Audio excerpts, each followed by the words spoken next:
If you are an upma lover, you must try this Shavige Rava Upma. The simple twist with Shavige takes the classic upma to the next level. The soft noodle-like Shavige mixed with fluffy rava creates a unique texture that makes every bite more flavorful and satisfying. If you are bored of same old Rava Upma, this recipe is a must try.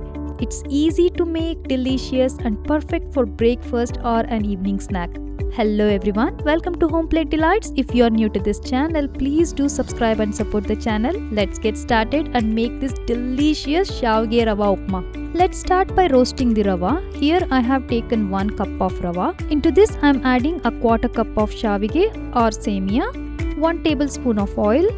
The secret to get perfect upma is how we roast the rava. Always roast the rava on medium flame until it releases a nice aroma.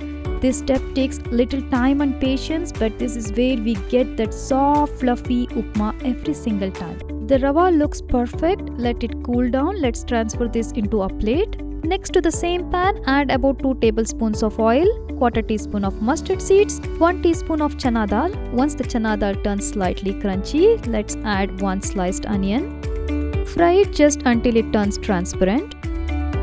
Next I'm adding few curry leaves, 4 to 5 green chilies. That's it, the quick tadka for our upma is already done. For 1 cup of rava and quarter cup of Shavige, I'm adding 2.5 glasses of water.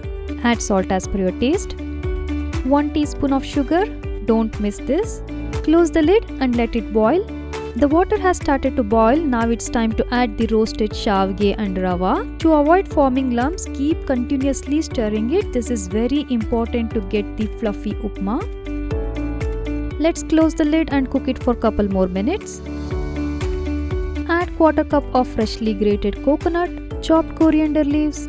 One final mix and our delicious Shavige Rava Upma is almost ready. Let me show you how to plate it so we can enjoy it to the fullest. Here you go, our delicious upma is ready to enjoy. Sprinkle it with some save and some coriander leaves. There you go. I hope you have enjoyed this recipe. Thank you so much for watching. There is many other upma recipe on my channel. Please do check that out. Thank you so much for watching. See you next time.